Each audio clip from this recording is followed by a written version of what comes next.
Welcome, everyone, to Unboxing Logistics. This is everyone's favorite podcast from EasyPost, where we dive into the latest trends and going-ons and happenings and get to know all of our peeps here in the shipping and logistics industry.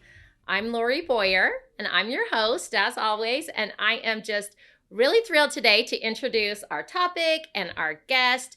We are going to be diving into some really cool, interesting info around automation in your warehouses. So I have invited Kim Baudry from Dematic to come talk to us a little bit about sustainability and automation and how all of those things interplay together. Kim, kicking it over to you. Welcome, welcome. I am so excited to have you here. Tell us a little bit about who you are and your background. Well, thanks, Lori. I really appreciate the introduction. I'm looking forward to spending our time together. I am the Global Market Development Director over our vertical market activation team at Dematic. It's a bit of a unique role. We are a team that, I guess to summarize what we do, we research to serve our internal and external customers in the industries that they work in. So we try to be at the tip of the spear, trying to understand what's going to be happening in our customers' worlds and how Dematic should be responding to those changes. And so I've been in the industry, in the logistics industry, for about 22 years or more, which seems like a long time. And that's only half my career. So, but yeah, I've been around and been mostly in sales until I joined Dematic and became more involved in the strategic corporate strategy role. Fantastic, Kim. Super excited to hear from you. We're talking, everybody, today about sustainability, automation, and all the things that come with that. So, what are your hot takes that you feel like are the most important things for our community to get from today's episode?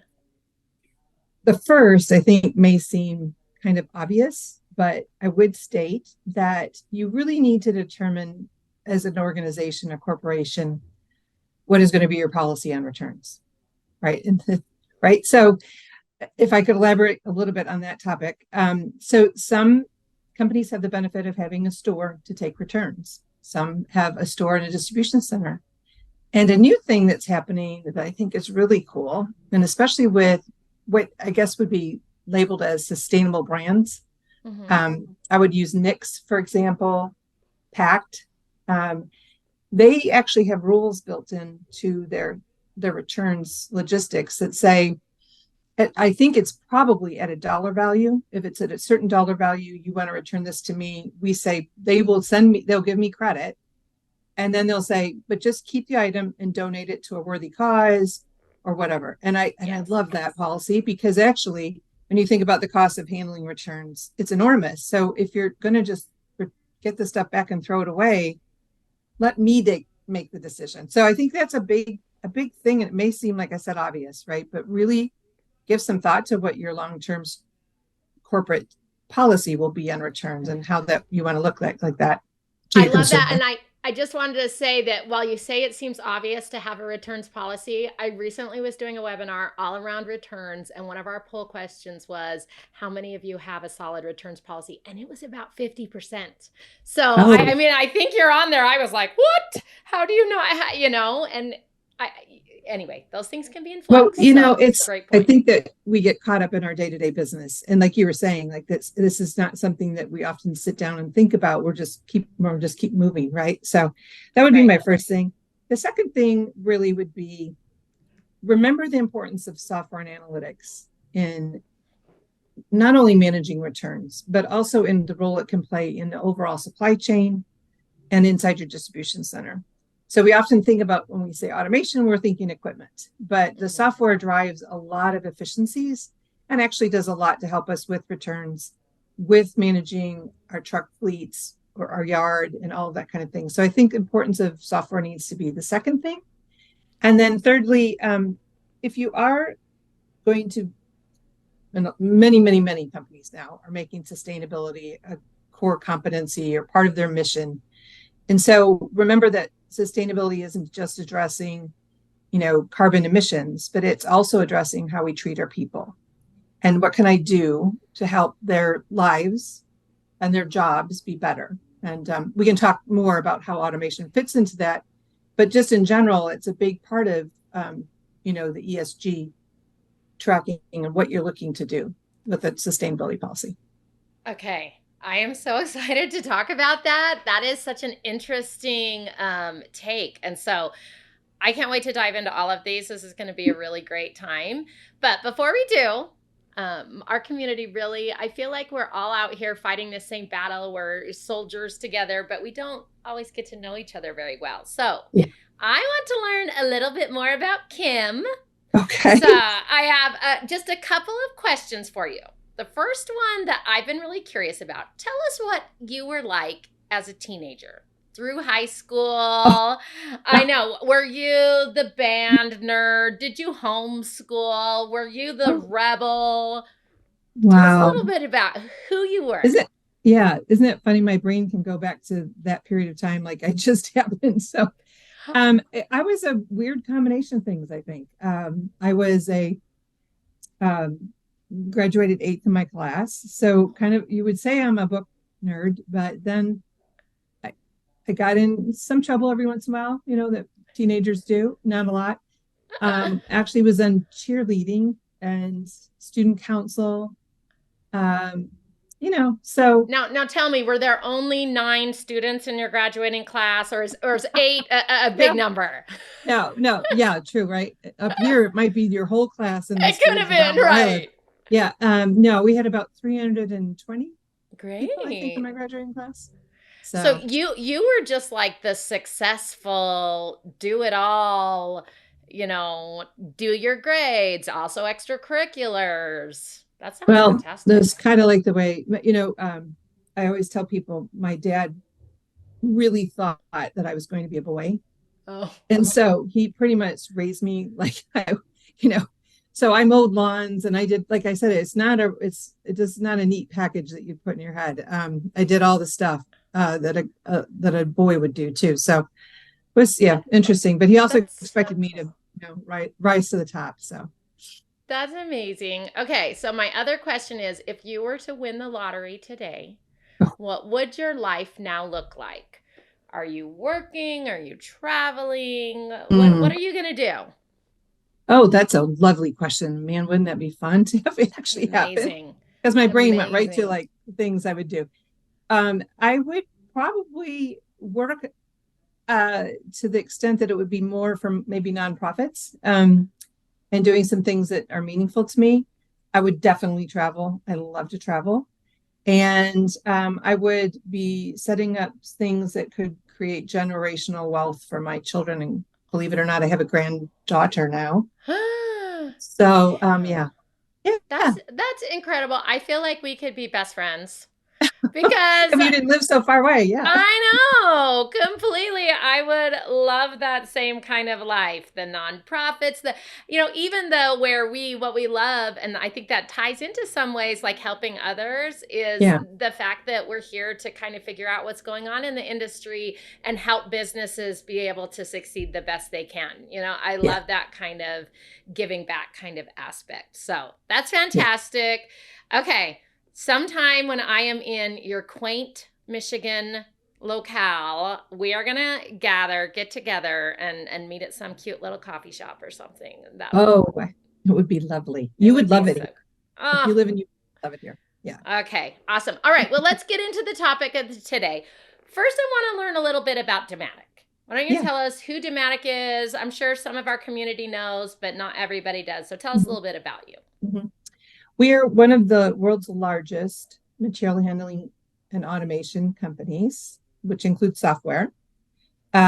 We are owned by our parent company, Kion, which is based out of Frankfurt, Germany, and they have what people would know as forklift trucks, automated guided vehicles. So we're in the space that operates in the four walls of a DC primarily, starting to look to expand outside the four walls, but that's where we've been, for the last over 200 years. That's what we've been focused on. 200 years. Yeah, our little company is like 200 years old. So Okay, so 200, 200 years maybe ago, what maybe did that look like? Mostly like conveyance, moving things, Oh, from one place to cool. another. Yeah. So always though the high tech end of whatever was going on in the I warehouse. guess back then it would have been high tech. Yeah. Yeah, it would Yeah. have. Yeah. Wow, that's amazing. So let's talk a little bit then about how sustainability kind of fits into this package. Sustainability has been a big topic. As I mentioned to you, I do a lot of webinars. It's something that's been brought up a lot as a concern for people. I think we see it in the news. You and I were just chatting earlier about the crazy weather. And, so I think as everybody experiences kind of the things Yeah. going on in the environment, it's front of mind. So how does sustainability sort of fit into automation and to Dematic's overall mission? Well, actually, it's driven within our organization, but our parent company as well, as part of their leading goals and initiatives and plans that we have. So, and our CEO puts it in, I think, a really easy way to think about it. He says it's basically people, planet, and profitable growth. So obviously, we're traded. We're a public company, so we do have shareholders that we report to. But ahead of that profitable growth is the people, how our people that we support as customers, and then the planet. And we have to think about how we make sure we're taking care of those things and still delivering, profitable growth. So it's definitely it's at the top of the organization and down into Dematic, one of the key things that we've been focused on, not only because it's good for us, but we have a lot of large customers, global customers that are demanding that we support them and their sustainability initiatives. Okay, I love that. So people, planet, and Net profitable growth. growth. Yeah. Really cool. That reminds me of your hot take around people and sustainability. Can you dive Yeah. into that a little bit for Yeah. me? What do you mean by that? Absolutely. So, the great thing about some of the automation that companies like Dematic offer is that it can make a person's job inside of the warehouse much easier. And in many of the countries where we operate, there are very strict laws and regulations, right, about how much you can lift, how much you can twist, how much, all these things. So the automation can allow things to be much more ergonomic in the workspace, for one thing. So we bring everything to the level where you're not bending, you're not lifting. It can reduce the amount of time that you're walking back and forth. And so those are, kind of very easy things to know. The other thing is that it provides, often, if you can think about, like we have what we call goods to person workstation. So I'm standing in one place, product is brought to me. I take it out of a bin and then I put it in, probably to a customer's order, into a store order. And so I'm moving very, ergonomically, but I'm also being guided with the computer and other, lights and things like that. So it makes your job a little more interesting. I could say, than reading a paper list and trying to hunt through a warehouse. So I think, taking care of people inside the building, automation plays a role very simply. And at the other end, when we do things like, let's say we're helping a customer build a store friendly pallet or cart to deliver to a store. When that person now is receiving that in the store, they're not just picking, there's not just a piles of cases laying on the floor where they've got to pick them up and figure out where they go. And it's loaded so that I can actually wheel whatever it is into my store to put things away. And so, it's throughout, it goes into the distribution center, but also to out into the stores and other things as well.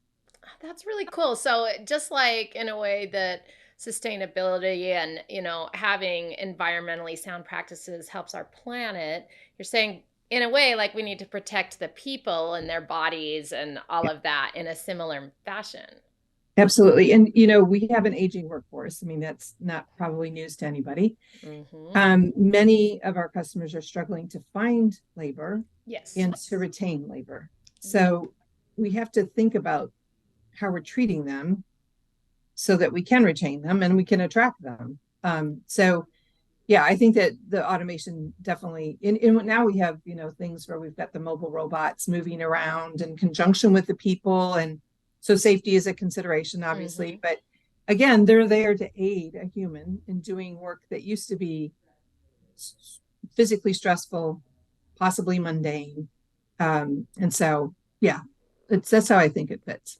Okay, I love that. So, how else? So, if we've got somebody watching right now and they're Mhm. learning about, they've got, let's say, a couple of DCs or something, what should they be aware of in terms of sustainability, automation? How is their warehouse basically contributing to the challenges around sustainability? We hear a lot about transportation and, of course, Mhm. the emissions and gas, but Right. we're inside the walls of the warehouse. What are the issues Sure. there?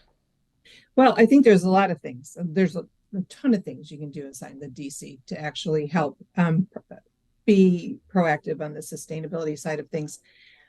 We start with software as your foundation, right? So a software system that is connected to your inventory and to your equipment, Mm-hmm. first of all, can help you have increased inventory accuracy, which then contributes to increased order accuracy, which then contributes to less returns. So Yes. that's a simple, you know, drawing a line, right? The other things are things obviously that we hear about, using packaging equipment that doesn't require a lot of air and builds a package around an individual item or a group of items. I think also there there's an opportunity, and again, this goes with software and automation, is being able to build out the cube of your truck, your outbound truck, better, so we have less trucks Mm. on the road, right? So Interesting. yeah, if you know what you're trying to build too, and a lot of our large retailers do, they'll know, and it's a balance because they're balancing cubing that truck with also making the job at the store as easy as possible. So sometimes there is air, but cube utilization is really important. And speaking of cube, which is about space, I think Uh-huh. about when you use automation, especially when you can use things that store product in smaller spaces, Mm-hmm. pick pack in smaller spaces, we can actually shrink the size of a distribution center significantly. So globally, this is an issue, and we operate in the Asia Pacific region. And there are, 5 level distribution centers outside of Sydney, Australia. Korea is, we have quoted on several levels. Instead of going out, they have to go Yeah. up. Right. And That's yeah, interesting to so imagine. so if you think about that, you can't have inventory spread across 1 million square foot distribution center anymore. You use a lot more energy when you're doing that. You're, using land that you might not need to. And the cost of all that's going up too. So space utilization is a big thing to think about when you're thinking about sustainability inside the 4 walls, and even how it impacts the outside the 4 walls.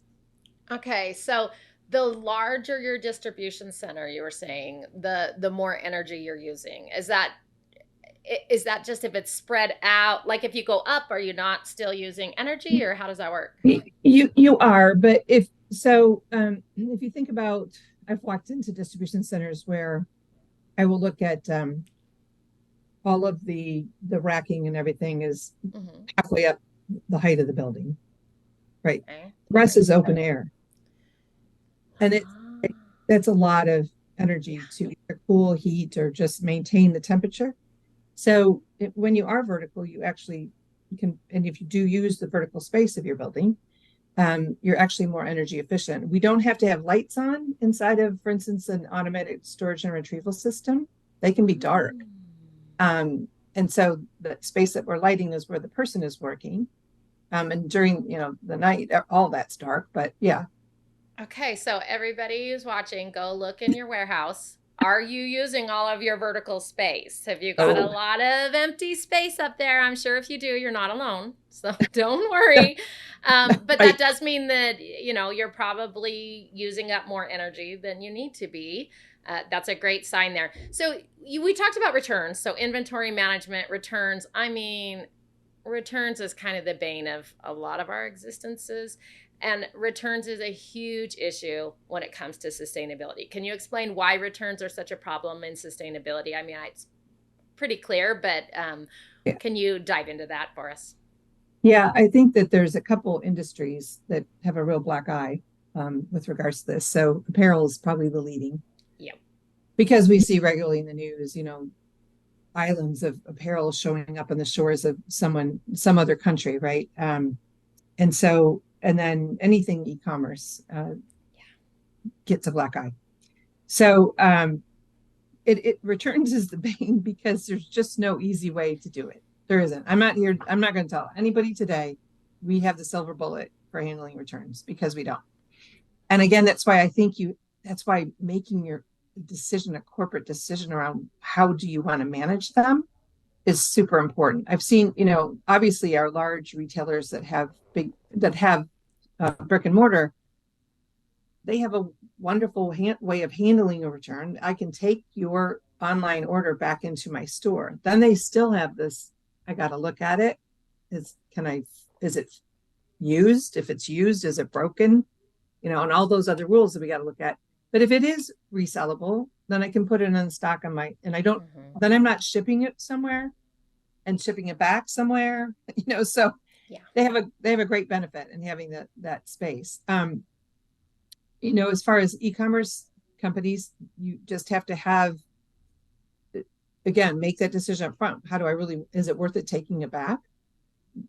Because it might not be with all of the transportation and the handling once you get it and all that. But there are things that you can do if you do have a returns coming to your distribution center.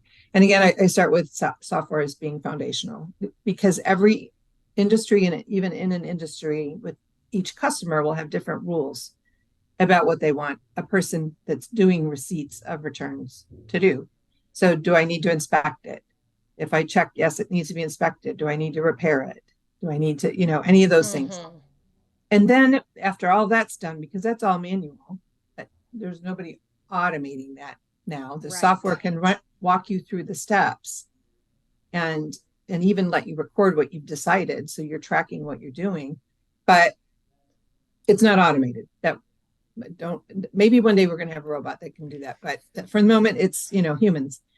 So then from that point, if you do have returnable inventory, there are systems that allow you to put things in what I would call it's really a buffering position. So let's say this item, you scan it in and it said, this is still, something that we're selling and has demand for it. And I can use something like a shuttle or what we call a pouch system that's actually up in the air, and it looks like a trolley that you have at the dry cleaners, but it's holding a pouch. So you could, and inside the pouch, you can stick a return, and then they'll take it away, hold it in a spot. And then if you have an order that has demand for that, you can bring it back out and ship it to somebody. So, again, returns is the bane of everybody. It's not easy. It's not pretty. And everybody wants to talk about how do you do it better. And I was like, well, again, I think it takes, again, defining how you want to handle it and then maybe experimenting with different ways to manage it once it's back inside your distribution center. But there are ways to automate it a little bit, but you got to have that front end manual intervention pretty much. And I think that what you said earlier about having a policy in place and kind of knowing how you're approaching returns is so critical. I know that in terms of sustainability, I read some study that 50% of returns end up in a landfill, and it's tons upon tons upon tons. And as you said, it's a black eye for those of us who are in e-commerce or in clothing retail. It's something that consumers are aware of and aren't very happy. So let's say, how do you determine? So your steps were, first, determine if it's worth it to even have them return it, correct? Right. Is that right? Yeah. And then once it's been returned, if you do decide it's worth it, I guess let's go back to worth it. What would make it's simply resellable? Is that what would make it the value worthwhile for you to not, advise that they donated it or something? Yeah, I think, and I don't know because I'd like to talk to these companies more on this topic, but it appears that it's determined like on a dollar value. So if it's going to cost me more to take it back than I made selling it, I'd rather you just keep it. Now, a lot of companies are still taking that stuff back. The majority of them are. And I stop and think, this is weird, I know, but I have a bunch of millennials and Gen Zs that are my children. But I stop and think, I'm like, oh, are they going to just throw this away? Because I might just donate it.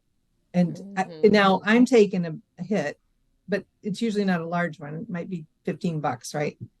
But I'm like, oh, I just know this is going to get thrown away. Yeah, right.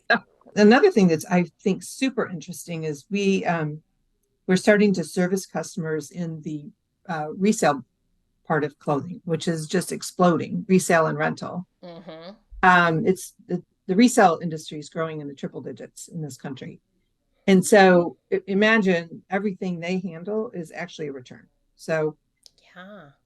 you have to inspect everything and then you have to photograph it if you know, and then you have to store it and then you have to pick it and pack it, etc. But you see the likes of Levi's and Madewell and all those companies starting their own, and companies like Patagonia, REI, and North Face have been known for doing things like we'll repair your clothing, bring it into us, donate it, we'll give you money, money off.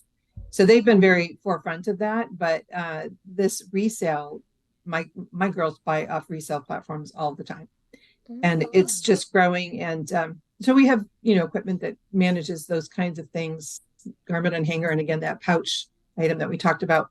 But seeing that other companies are noticing that the ThreadUps and Poshmarks and the Real are growing crazy, they're starting to say, hey, I better come up with a program too, so I'm going to resell my used Levi's.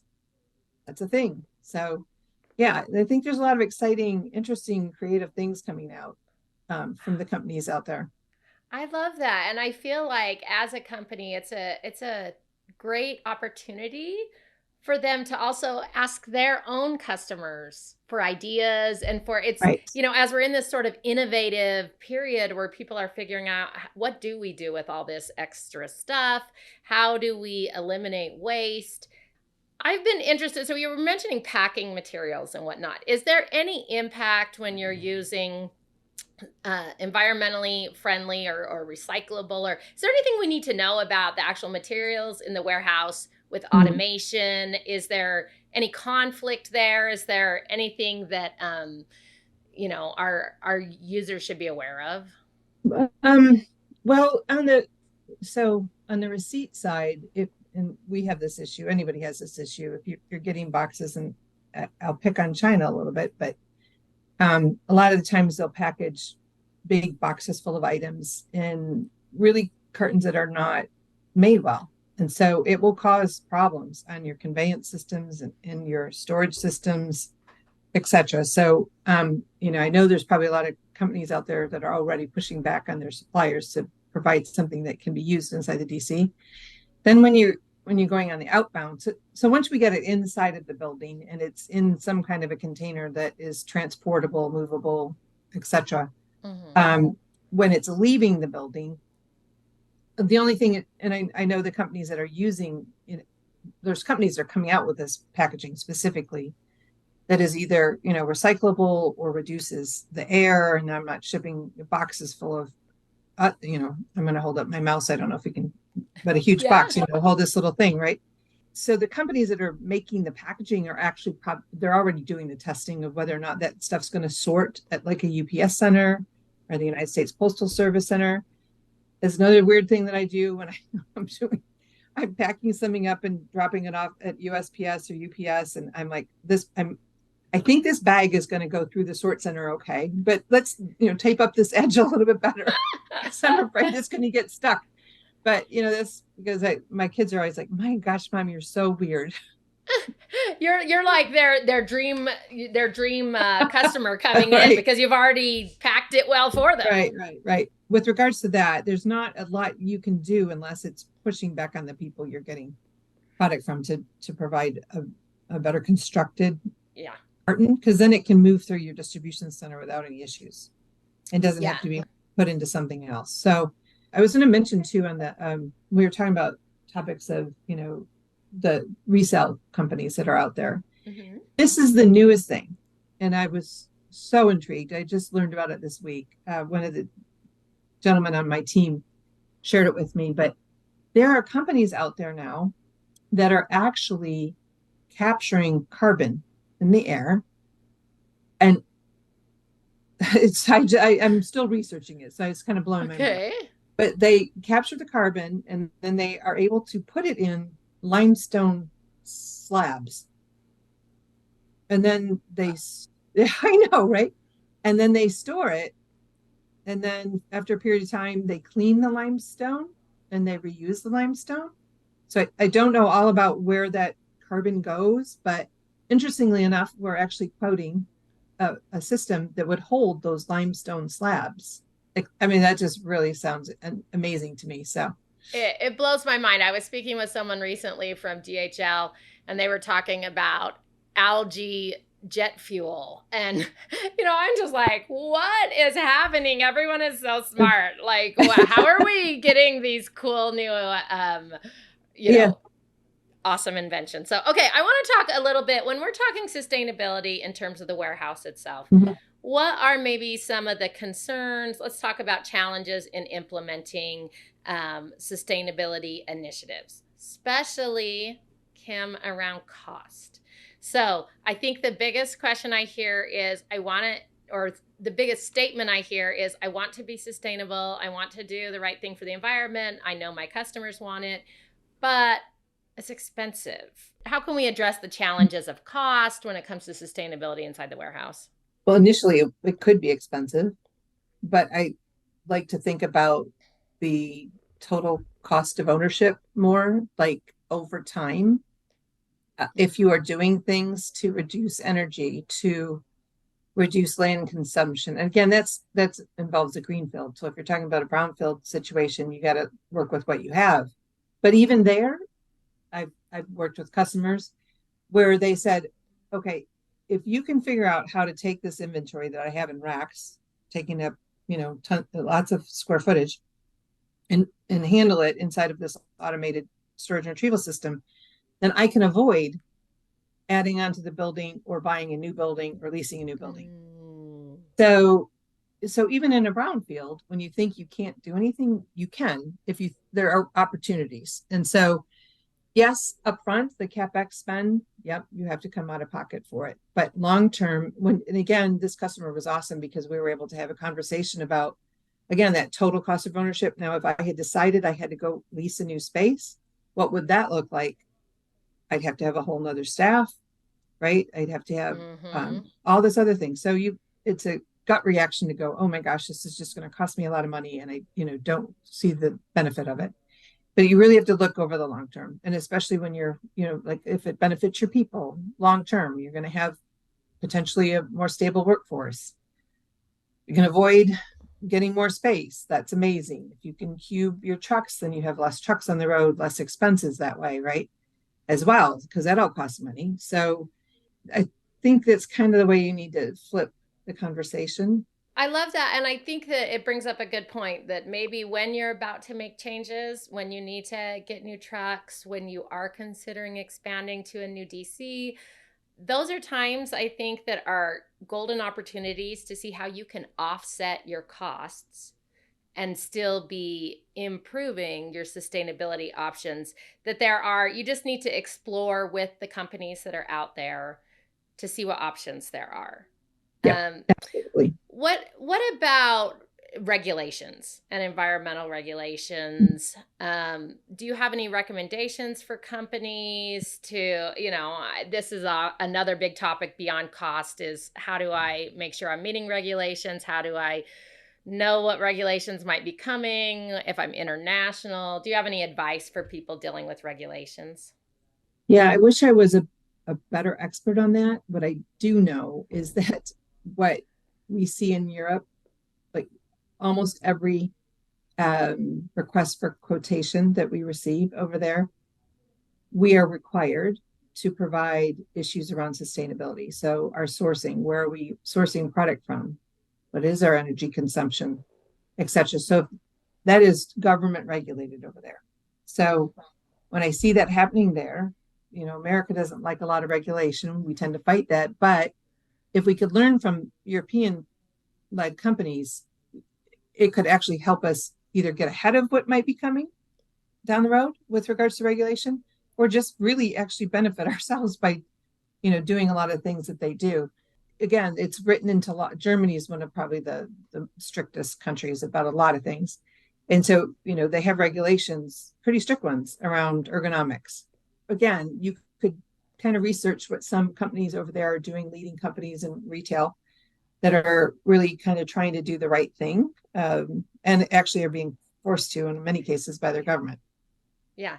And I assume, in some ways Europe is often we've said tip of the spear before, but they're starting it, but that could be where our company in the US maybe in 50 years, moving on over to Asia or whatever the regulations are. And so I think that you're so wise in recommending looking at what they're doing and thinking, how can I get ahead of it now that I can implement things in a cost effective way so that down the road, I don't pay the price for needing to redo everything that we may have.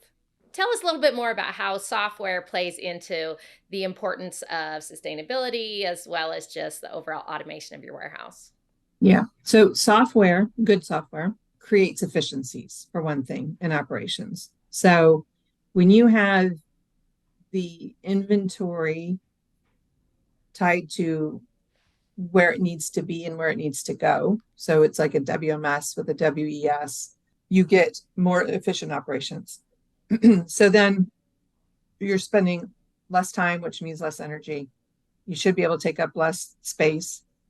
And you should have higher accuracy on your orders. So all of those things are good for sustainability. And the other thing with software is we have, we provide with the actual equipment itself, analytics and tracking of how systems are doing. So if we see that stuff starts recirculating on a conveyor over and over and over again, because there's a photo eye, something's not right.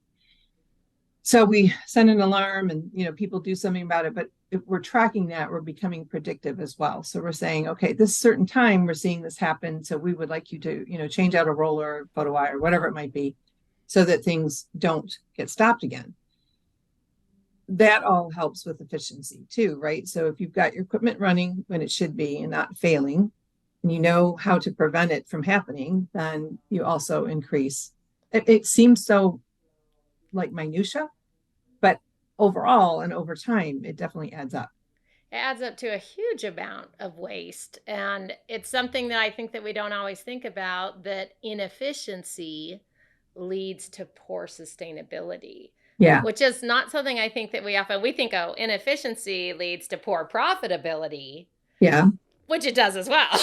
Right. It does. That it also leads to poor sustainability. And I think that's really wise. And one of the things, you guys out there listening, we often have the data.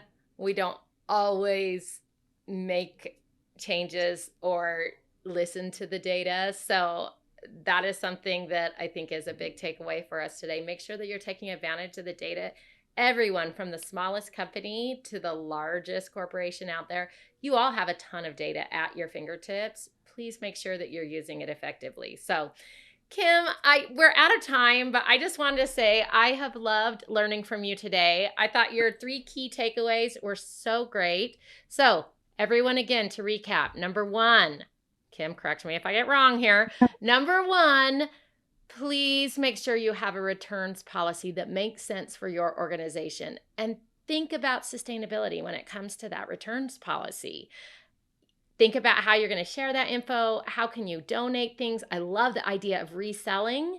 You could create your own little division if you are an e-commerce company out there of your resale products, which is going to make you money and be a really great sustainability initiative. Really cool. Number 2, that data and analytics that is so critical. Please, inefficiencies leads to poor sustainability. So find out what data is telling you that you need to make some small changes. As Kim said, small things add up to big things over time. And then the third one was that people are part of your sustainability. That was like mind blowing for me, but it is so true. Our ergonomics, the actual care of your people, labor is a resource, just like every other resource in the world out there. And we all know in our industry, labor is a struggle.